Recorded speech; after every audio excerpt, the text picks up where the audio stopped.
Everyone, I hope आप सभी लोग अच्छे हैं। जावा स्क्रिप्ट ट्यूटोरियल्स की इस सीरीज़ में आज हम फोर लूप के बारे में बात करेंगे। इससे पहले हमने वाइल लूप के बारे में समझा, जिसमें बेसिकली हमने एक तो लूप के कॉन्सेप्ट को समझा कि जो लूप कोई भी टाइप का जो लूप है वो क्यों यूज़ करते हैं। देन उसके कुछ एग्जांपल्स देखे। और अगर वाइल लूप आपको अच्छे से समझ आ गया तो फोर लूप या इससे आगे आने वाले जो लूप्स हैं वो इजीली आपको समझ में आ जाएंगे। आपको बहुत ज़्यादा मेहनत करने की ज़रूरत नहीं पड़ेगी समझने के लिए, अगर वाइल लूप को अच्छे से समझ लिया तो। राइट। तो उससे पहले भी एक कॉन्सेप्ट ये है कि देखो, लूप चाहे कोई भी हो, बट जो फंडामेंटल कॉन्सेप्ट, जो फंडामेंटल बेसिक होता है उसे यूज़ करने का, वो यही होता है कि जब हमें रिपीटेडली कोई कोड, रिपीटेडली कोई कोई भी लॉजिक इम्प्लीमेंटेशन हमें एक पर्टिकुलर कंडीशन तक जब हमें रन करना होता है तो बेसिकली हम लूप यूज़ कर लेते हैं। राइट। जैसे मैंने आपको एग्जांपल दिया था कि हमें अगर एक मैसेज को 100 बार प्रिंट कराना है, ठीक है, किसी नंबर को प्रिंट कराना है, तो बार बार लिखने की बजाय हम लूप यूज़ कर लेंगे। तो अगर आप वहाँ पर देखोगे तो हम कंडीशंस रखते थे और एक पर्टिकुलर कंडीशन, उस पर्टिकुलर कंडीशन तक हम एक लॉज जो भी हमारा कोड था उसे रिपीटेडली रन कर रहे थे। राइट। तो लगभग सभी लूप का कॉन्सेप्ट अपना वही होता है, बट थोड़ा यूज़ डेटा के अकॉर्डिंग चेंज हो जाता है। तो इस टॉपिक में हम बेसिकली फोर लूप के बारे में बात करेंगे कि ये वाइल लूप से कैसे डिफरेंट है थोड़ा, और कैसे इसे यूज़ करते हैं वो सब। तो नॉर्मली जो फोर लूप का सिंटैक्स होता है वो कुछ इस तरह से होता है, इस तरह से। यहाँ पर अगर आप ध्यान से देखोगे तो तीन चीज़ें हैं। पहली, एक यहाँ पर एक वेरिएबल इनिशियलाइज हो रहा है। दूसरा, ये एक कंडीशन है जो हमें बूलियन वैल्यू ट्रू या फॉल्स रिटर्न करके देगा। अगेन, यहाँ पर वाइल लूप जैसी ही कंडीशन है कि अगर ये कंडीशन ट्रू होगी तभी ये हमारा जो लूप है यानी कि जो बॉडी है वो ही रन होगी, अदरवाइज नहीं होगी। देन जो भी हमने वेरिएबल यहाँ पे इनिशियलाइज किया था वो उसकी वैल्यू यहाँ पर मैनिपुलेट हो रही है, चेंज हो रही है। क्यों? अगर चेंज नहीं होगी तो ये कंडीशन हमेशा ट्रू ही होती रहेगी। राइट। जो कि हमारे लॉजिक के अकॉर्डिंग वर्क नहीं करेगा, तो ऑब्वियसली हमें उस वेरिएबल की वैल्यू को मैनिपुलेट करना पड़ेगा, जस्ट लाइक हम वाइल लूप में कर रहे थे। अब अगर आपको थोड़ा सा भी ध्यान होगा तो आपको ये कुछ कुछ वाइल लूप की कंडीशन जैसा ही लग रहा होगा। ठीक है। अगर मैं वाइल लूप का भी आपको सिंटैक्स दिखाऊं तो वो कुछ इस तरह से है। अब अगर हमें वाइल लूप में जैसे कोई मैसेज हमें प्रिंट करना होता था तो वहाँ पर भी हम ये 3 स्टेप ही फॉलो करते थे। जैसे मैं इस कोड को कमेंट कर दे रहा हूँ, तो सबसे पहले हम क्या करते थे कि हम एक वेरिएबल, जैसे मैंने ले लिया आई इक्वल्स टू 0 या 1। ठीक है। अब यहाँ पर कंडीशन है कि आई इज़ लेस देन, कितनी बार हम लूप को रन करना चाहते हैं। जैसे मुझे 5 बार करना हुआ तो I is less than equals to 5 लिख दिया मैंने। अब मुझे प्रिंट करना है। ठीक है। कंसोल डॉट लॉग, अब मैंने इस तरह से आई को प्रिंट कर दिया। ठीक है। अब एक स्टेप और बचा। देखो, 2 स्टेप हो गई। एक वेरिएबल इनिशियलाइजेशन जो हम यहाँ कर रहे थे, दूसरी कंडीशन चेक जो हो रही थी। ठीक है। कंडीशन जो भी वैल्यू रिटर्न करेगी उसके अकॉर्डिंग हमारा लूप रन होगा, जो दूसरे स्टेप पर यहाँ पर है। तीसरी, वेरिएबल मैनिपुलेशन, यानी कि वेरिएबल की वैल्यू को चेंज करना, तो हम इसके बाद आई प्लस प्लस कर देंगे। ठीक है। Increment, post increment operator use कर लिया है। तो देखो, ये अगर आप इस तरह से एग्जाम्पल रन करोगे ये वाला, तो ऑब्वियसली आपको कुछ इस तरह से आउटपुट मिल जाएगा। ठीक है। अब अगर मैं कंपैरिजन करूं तो देखो, अलग अलग कंडीशन रखने की बजाय फोर लूप में हमने सेम एक साथ कंडीशंस को रख दिया। अलग अलग डिफाइन करने की बजाय उन्हें एक ही कंडीशन में रख दिया है, ताकि यूज़ करने में और मैनेज करने में आसानी हो। तो यहाँ पर भी वही काम होगा। देखो, सेम डेटा, अगर आप वाइल लूप को इटरेट कर सकते हो ना किसी डेटा को वाइल लूप के थ्रू, तो उसे आप फोर लूप के थ्रू भी इटरेट कर सकते हो, आपको कोई प्रॉब्लम नहीं होगी। बिकॉज इंटरनली आप देखोगे तो कहीं ना कहीं हमारा जो कॉन्सेप्ट है वो मैच खा रहा है दोनों से। राइट, वाइल लूप से। तो आप कैसा कह सकते हैं कि वाइल लूप में अलग अलग ये कंडीशंस और वेरिएबल डिक्लेरेशन, ये मैनिपुलेशन की बजाय हमने फॉर लूप में एक साथ उन्हें रख दिया, और बाकी काम अपना वही है कि रिपीटेडली किसी कोड को एग्जीक्यूट करना। दैट्स इट, ये अपना फॉर लूप का कॉन्सेप्ट रहा। राइट। अब सेम अगर एग्जांपल को मैं यहाँ पर रन करूँ तो यहाँ पर भी मुझे सेम ही आउटपुट मिल जाएगा। तो मैं इंडेक्स को आई से कन्वर्ट कर दे रहा हूँ ताकि कोड थोड़ा छोटा लगे। एरे डॉट लेंथ, देखो क्या होता है, नॉर्मली आप वाइल लूप के थ्रू भी एरे को इटरेट कर सकते हैं। एरे क्या है ये आगे पढ़ेंगे, बट आप ऐसा समझ लीजिए कि ऐसा एक वेरिएबल है जिसमें एक से ज़्यादा वैल्यूज़ रख सकते हैं। नॉर्मल वेरिएबल में हम सिंपल सिंगल वैल्यू रखते थे, लेकिन एरे में आप एक से ज़्यादा वैल्यू रख सकते हैं। बस अभी के लिए आप इतना समझ लीजिए। तो एरे डॉट लेंथ दे दिया। नॉर्मली हम एरे को इटरेट करते हैं फॉर लूप के थ्रू, इसीलिए उन्होंने बाय डिफ़ॉल्ट जो मेरा बीएस कोड था, जो मेरी लाइब्रेरी जो भी मैंने इंस्टॉल कर रखा है प्लगइन, उसने मुझे एरे डॉट लेंथ का इस तरह से सजेशन दिया है as a syntax for loop का। तो आई मैं अभी जैसे मुझे 5 बार रन करना है तो इक्वल्स टू मैंने 5 रख दिया, ठीक है। इक्वल्स टू हटा दे रहा हूँ, क्यों? क्योंकि मैं ज़ीरो असाइन कर रहा हूँ। अगर मैं 1 असाइन कर दूँगा तो इक्वल्स टू लगाऊंगा।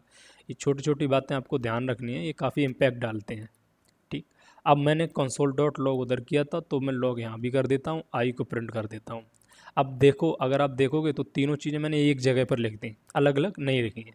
तो अगर मैं ऐसे भी रन करूँगा ना, तो मेरा जो आउटपुट है वो सेम ही आएगा, ठीक। सेम आउटपुट हमें मिला है, क्योंकि चीज़ें भी हमने सेम ही की हैं। बस वाइल की जगह फोर यहाँ पर कीवर्ड यूज़ कर लिया, दैट्स इट, ठीक। अब कुछ चीज़ें समझ लेते हैं। देखो, वाइल लूप में हम जो ये वेरिएबल इनिशियलाइजेशन कर रहे थे वो हम एक बार कर रहे थे। तो यहाँ पर हम कह सकते हैं कि जो फर्स्ट यहाँ पर जो एक्सप्रेशन दिया है फॉर लूप में, तीन एक्सप्रेशंस होते हैं: variable initialization, condition, then variable manipulation. तो आप कह सकते हो कि जो पहला एक्सप्रेशन है वो एक बार ही रन होता है, ठीक है। और सबसे पहले वही रन होता है फॉर लूप में, जो फर्स्ट एक्सप्रेशन है वो रन होता है, ठीक है। और एक बार ही होगा। अभी मैं आपको इसको इसको विद प्रूफ दिखाऊंगा कि क्यों और कैसे एक बार रन हो रहा है। देन कंडीशन, वाइल लूप की तरह यहाँ भी जो सेकंड अपना स्टेप आएगा ना, तो यही आएगा कंडीशन का। अगर कंडीशन ट्रू हुई तब तो वो लूप में इस तरह से एंट्री करेगा, कोड रन होगा जो भी हमने फॉर लूप के अंदर लिखा होगा, अदरवाइज नहीं। ये सेकंड स्टेप है। थर्ड स्टेप अपना रहेगा, सेकंड स्टेप अगर ट्रू होती है ना तो हमारी जो बॉडी है वो रन हो जाएगी। उसके बाद ये वेरिएबल मैनिपुलेशन होगा, ठीक है। अब वेरिएबल मैनिपुलेशन होने के बाद फिर से कंडीशन चेक होगी। अब इधर ये वाला जो एक्सप्रेशन है वो रन नहीं होगा, ठीक। ये फर्स्ट टाइम ही रन होगा। देन क्या होगा? Second, third, fourth, fifth, sixth, seventh, इस तरह से रन होगा। मैं उसका भी आपको अभी एग्जांपल दिखाता हूँ। जैसे कि मैंने बोला कि ये जो एक्सप्रेशन है वो एक बार ही रन होता है। तो अगर मैं इसे यहाँ से उठा के और यहाँ पर रख दूँ तो कोई एरर नहीं आएगी। इसे हम इस तरह से ब्लैंक एक्सप्रेशन इस तरह से दे सकते हैं, कोई एरर नहीं आएगी। मैं आपको रन करके दिखा दे रहा हूँ, 1 2 3 4 5, कोई एरर नहीं आएगी। क्यों? क्योंकि ये जो हमारा एक्सप्रेशन था एक सिंगल टाइम रन होना था। हमें एक वैल्यू, उस वेरिएबल की वैल्यू चाहिए थी जो हमें फॉर लूप से पहले हमने डिफाइन कर रखी है। हमें वो वेरिएबल मिल रहा है, दैट्स इट। इसका यही पर्पज़ है। तो हम यहाँ पर ब्लैंक वैल्यू दे सकते हैं। अगर आपके कहीं और से मिल रही है तो वहाँ से यूज़ कर सकते हो, इसे ब्लैंक छोड़ सकते हो, दैट्स इट। हाँ, सेमी कॉलन आपको ज़रूर लगाना पड़ेगा, ठीक। अब बात करते हैं दूसरे एक्सप्रेशन की। जैसे मैंने बोला कि ये दूसरी टाइम रन होगा, देन उसके बाद बॉडी लूप रन होगा, एंड देन ये। अगर मैं ये यहाँ से कंडीशन हटा दूँ तो भी ये कोड जो लूप है अपना वो रन होगा। अभी अगर मैं इसे यहाँ से हटा के अंदर रख दूँ, ठीक है, इसे अंदर रख दूँ, ठीक है। अब क्या होगा कि अगर आई 5 से छोटा है तब ये लूप रन होगा। इफ एल्स तो मैं ऑलरेडी आपको बता चुका हूँ, तो आई होप आपको कठिनाई नहीं होगी। Else break. अभी देखो, ब्रेक का कॉन्सेप्ट क्या है, अभी आप इतना समझ लो कि ब्रेक जो है किसी लूप को ब्रेक कर देता है, मतलब टर्मिनेट कर देता है, दैट्स इट, वो बाहर ले आता है, ठीक है। ब्रेक का काम अभी आप इतना समझ लीजिए। हालांकि इसमें काफ़ी कुछ है, डिफरेंट डिफरेंट लूप के साथ मैं आपको इसे समझाऊंगा आगे चल के, ऑब्वियसली आपको इसे समझाऊंगा। बट अभी आप इतना समझ लीजिए कि ब्रेक कीवर्ड है वो लूप को जस्ट ब्रेक मतलब टर्मिनेट कर देता है, जहाँ पर लूप के अंदर अगर आप इसे रखोगे तो देखो, जो कंडीशन मैंने यहाँ रखी थी वो मैंने लूप के अंदर रख दी कि अगर आई 5 से छोटा है या बराबर है तो ये लॉग हुआ, अदरवाइज मैंने ब्रेक कर दिया, ठीक। और आई यहाँ पर भी रहा, यहाँ पर मैंने ब्लैंक कर दिया सेकंड स्टेप पे। अब मैं इसे रन करूँगा तो कोई एरर नहीं आएगी। आप देखो, कोई एरर नहीं आएगी। स्टिल अपना जो कॉन्सेप्ट है वो सेम अभी भी है, ठीक है। तो दो कॉन्सेप्ट आपको क्लियर हो गए। तीसरा ये मैंने बोला था कि कंडीशन के बाद ये अपना जो कोड रन होगा, देन उसके बाद ये क्या होगा, ये अपना जो भी वैल्यू है आई की वो इंक्रीज़ होगी, ठीक है। मैं क्या करता हूँ, ये भी हटा देता हूँ और यहाँ पर भी इस तरह से रख देता हूँ, ठीक है। ये भी सॉरी, ये हमें हटाने की ज़रूरत नहीं है क्योंकि हमारे पास कोई है नहीं, उसके बाद नहीं है। तो ये 3 एक्सप्रेशन हो गए। देखो सेमीकोलन को मत देखो, ये देखो, ये अपना पहला एक्सप्रेशन, ये दूसरा और ये तीसरा, ठीक। तो मैंने वो भी हटा दिया, लेकिन वो हमें उसका यूज़ तो करना पड़ेगा ना, तो मैंने ये लास्ट में रख दिया है, ठीक। अभी भी सेम चीज़ें होंगी, तो हमारे पास अभी भी कोई एरर नहीं आएगी। आप देख सकते हो कोई एरर नहीं आएगी, ठीक। तो आई होप आप ये भी चीज़ समझ गए होंगे कि एक्चुअली में कैसे वर्क करता है। अब मैंने आपको एक ऑर्डर समझाया था कि पहले ये रन होगा, पहले वो रन होगा, ठीक है। तो आप बोलोगे प्रूफ तो आपने दिखाया नहीं, आपने तो ऐसे ही बोल दिया। तो देखो मैं वो भी आपको दिखाता हूँ। तो सबसे पहले मैं क्या करता हूँ, कंसोल डॉट लॉग करा देता हूँ, लॉग इट विल रन। एक काम करता हूँ, मैं एक छोटा सा फंक्शन बना लेता हूँ। फंक्शन क्या होता है, एक ब्लॉक ऑफ कोड होता है जिसे हम एक नाम दे देते हैं, उसे कॉल कर सकते हैं। फिलहाल के लिए आप इतना समझ लीजिए, अंडरस्कोर लॉग डॉलर मैसेज, ये एक पैरामीटर है। मैं ये क्यों कर रहा हूँ, ताकि ये मेरा कोड ज़्यादा लंबा ना जाए और बड़ा बड़ा दिखे, नहीं तो आपको प्रॉब्लम होगी, ठीक है। ये मैंने एक मैसेज यहाँ पे सॉरी एक फंक्शन डिफाइन कर दिया है। और यहाँ पर मैं क्या किया, देखो ये अपना फर्स्ट एक्सप्रेशन था, तो लॉग में मैंने क्या लिख दिया, it will run only only once, ठीक। मैंने क्या बोला कि ये एक बार ही रन होगा। तो देखो अगर मैं इसे रन करूँगा ना, तो आप देखना अभी भी कोई एरर नहीं आएगी, क्योंकि अपना लॉजिक तो अपना सेफ है इधर। तो अभी अगर इसमें रन करूँगा, तो आप देखो it will run only once, ये एक बार ही रन होगा।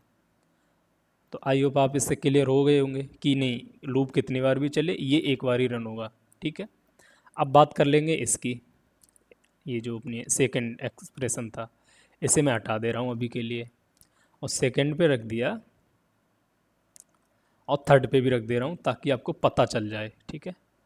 और यहाँ पर लिख दिया, मैं बैकटिक्स यूज़ कर ले रहा हूँ, यह कंडीशन, और यहाँ पर मैं आई भी प्रिंट कर दे रहा हूँ ताकि पता चल जाए, ठीक, कब क्या रन होगा।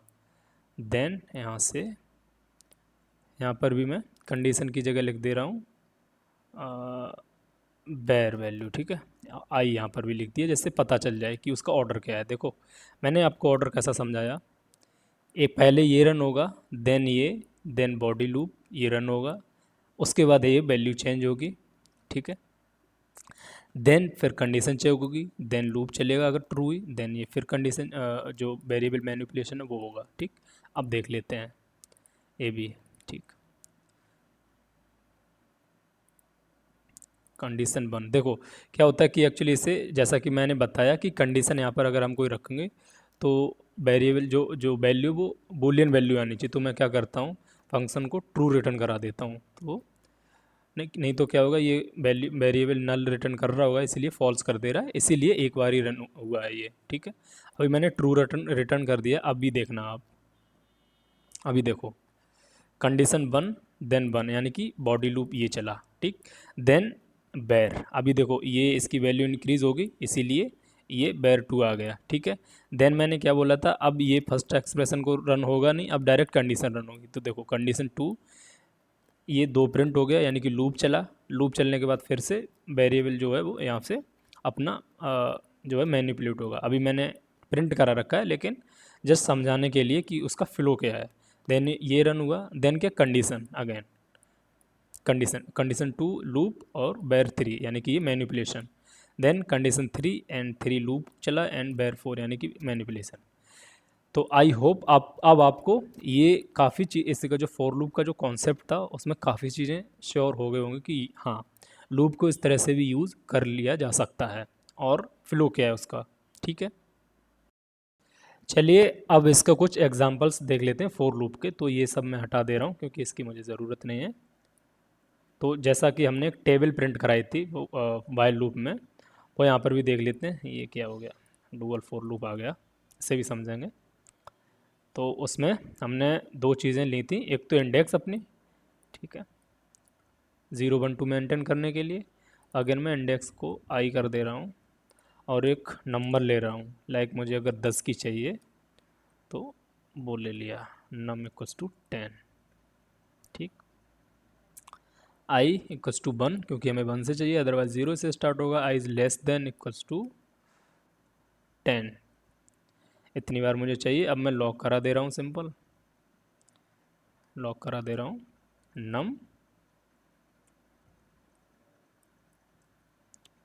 नम into dollar I equals to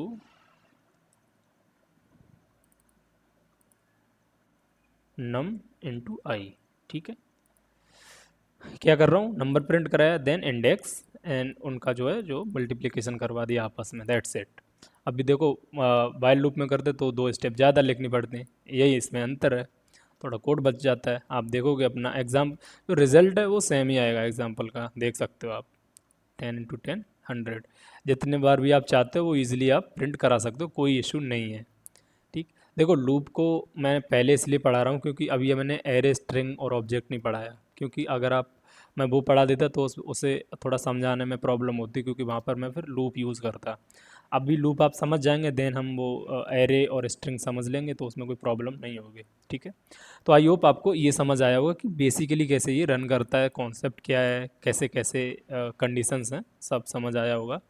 अब हम एक और एग्जांपल देखते हैं। देखो जैसे वाइल लूप में हमने एक और वाइल लूप यूज़ किया था, यानी कि 2 वाइल लूप यूज़ किए थे, जैसे नेस्टेड वाइल लूप कहते हैं। इसी तरह से फॉर लूप के अंदर भी आप एक और फॉर लूप यूज़ कर सकते हो, जैसे नेस्टेड फॉर लूप कहते हैं। आप वैसे तो दो ज़रूरी नहीं है, दो उसके अंदर भी और यूज़ कर सकते हो, कोई प्रॉब्लम नहीं है, बट ये परफॉर्मेंस पे असर डालता है, क्योंकि लूप के अंदर लूप, लूप के अंदर लूप, तो वो कई बार बहुत ज़्यादा नंबर हो जाता है ना, तो मेमोरी ज़्यादा कंज्यूम कर लेता है। तो इस चीज़ का ध्यान रखें, बट हाँ स्टडी पर्पज़ के लिए मैं आपको वो भी बता दे रहा हूँ। एग्जाम्पल के लिए अगेन मैं क्या करता हूँ, जैसे हमने वाइल लूप में वो फॉर्मेट प्रिंट किया था, वैसे ही हम इसमें भी नेस्टेड फॉर लूप की हेल्प से वो भी करेंगे। तो आई ये अपना सेम रहने देते हैं, 5 बार हम रन करते हैं इसे, एंड देन हम यहाँ पर एक और फॉर लूप डायरेक्टली यूज़ कर लेते हैं, 4, इस तरह से, और इंडेक्स की जगह हम क्या कर देते हैं, बाई। ठीक है, बाई इक्वल्स टू 1, एंड बाई को हमें कब तक रन करना है, जब तक कि एक्स की वैल्यू हो, सॉरी आई की वैल्यू, और बाई को कर देता हूँ मैं जे, आई जे। ये अपना आई जे का पुराना नाता है ना, कॉलेज में हमने बहुत पढ़े, हमें एग्जाम्पल्स इसी के थ्रू दिए जाते हैं। ठीक है, तो मैं भी वही यूज़ कर ले रहा हूँ। ठीक है, तो जे को हम तब तक रन कराएंगे जब तक कि जो हमारा जो आई की जो वैल्यू है उसके बराबर नहीं हो जाते। ठीक है, तब तक हम उसे रन कराएंगे। ओके, जे को इस तरह से कर दिया। अब डॉक्यूमेंट डॉट राइट यूज़ करता हूँ। देखो डॉक्यूमेंट डॉट राइट वैसे तो प्रिंट करते हैं, मतलब प्रिंट करने के लिए, बट ये डॉक्यूमेंट बहुत बड़ी चीज़ है, इसके अलावा जावास्क्रिप्ट का मतलब बहुत कम महत्व रह जाता है। ऐसा नहीं यूज़ हो सकते फिर भी, लेकिन क्या है कि वेब एप्लीकेशन आप इस डॉक्यूमेंट के बिना अज्यूम नहीं कर सकते हो, बहुत बड़ी चीज़ है। आगे बताऊंगा, ऑब्वियसली डिटेल में बताऊंगा, बट अभी आप इतना समझ लीजिए कि डॉक्यूमेंट एक ऑब्जेक्ट है जिसके एक राइट फंक्शन है, मेथड है, जिसके थ्रू हम डॉक्यूमेंट यानी कि जो वेब पेज होता है उस पर हम आउटपुट रिप्रेजेंट करते हैं। Okay, that's it. सो यहाँ पर हम प्रिंट करेंगे जे, तो जे एंड इस तरह से दे देते हैं। अब देखो हमें क्या करना पड़ेगा, देखो एक बार फिर से मैं आपको फ्लो बता दे रहा हूँ। सपोज़ करो आई की वैल्यू पहले 1 आई, कंडीशन ट्रू हुई, देन यहाँ पर J 1, J is less than equals to I, यानी कि 1, आई की वैल्यू 1 है, तो ये कंडीशन ट्रू हो गई, तो क्या होगा, जे प्रिंट हो जाएगा। ठीक, जे प्रिंट हो गया। अब मैं क्या करता हूँ, लाइन ब्रेक कर देता हूँ, क्योंकि अब जे की वैल्यू बढ़ जाएगी तो ये कंडीशन फॉल्स हो जाएगी, तो हम यहाँ पे आ जाएंगे। मुझे यहाँ पे क्या करना पड़ेगा, लाइन ब्रेक करना पड़ेगा, ताकि वो फॉर्मेट बन सके जो हमने वाइल लूप के साथ बनाया था। अभी सपोज़ करो दूसरी बार गए, आई की वैल्यू अब 2 हो गई। ठीक है, ये तो भूल जाओ, आई की वैल्यू 2 हो गई, एंड जे अगेन 1 असाइन हुआ है, तो जे पहली बार आया, कंडीशन ट्रू हुई, जे 1 प्रिंट हो गया, देन जे की वैल्यू 2 हो गई और आई की वैल्यू भी 2 है, तो ये 2 बार रन होगा, तो 1 2। अब तीसरी बार फॉल्स हो जाएगा तो क्या, ब्रेक लग जाएगा, ब्रेक हो जाएगा तो तीसरी लाइन में आ जाएंगे। ठीक, अब इसे रन करने के लिए आपको यहाँ नहीं, मुझे आपको डायरेक्ट वहीं पे ले जाना पड़ेगा, कंसोल पे नहीं दिखा सकता, तो मैं डॉक टू बॉटम कर दे रहा हूँ और यहाँ पर आपको दिख जाएगा आउटपुट। दिखेगा। जैसे मैं इसे रन करता हूँ, देख सकते हो।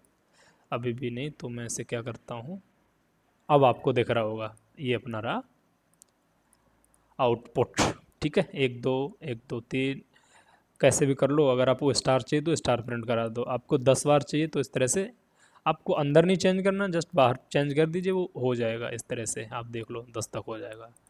तो कुछ इस तरह से फोर लूप को यूज़ करते हैं। देखो ये जो लूप है ना, ये जस्ट मैंने आपको अंडरस्टैंडिंग के लिए दिया है। फोर लूप को जब हम स्ट्रिंग पढ़ेंगे, ऑब्जेक्ट पढ़ेंगे, एरे पढ़ेंगे, उसमें बहुत अच्छे से डिटेल में समझेंगे एक्चुअली में क्या बला है। ठीक है, बट इतना आपको समझ आ गया ना, तो आपको बहुत समझ आ गया एंड आगे आपको कोई प्रॉब्लम नहीं होगी समझने में। ओके, बाकी वीडियो अगर अच्छा लगा हो तो लाइक कर दो, चैनल को सब्सक्राइब कर दो अगर नए आए हो। बाकी मिलते हैं नेक्स्ट वीडियो में। Thank you.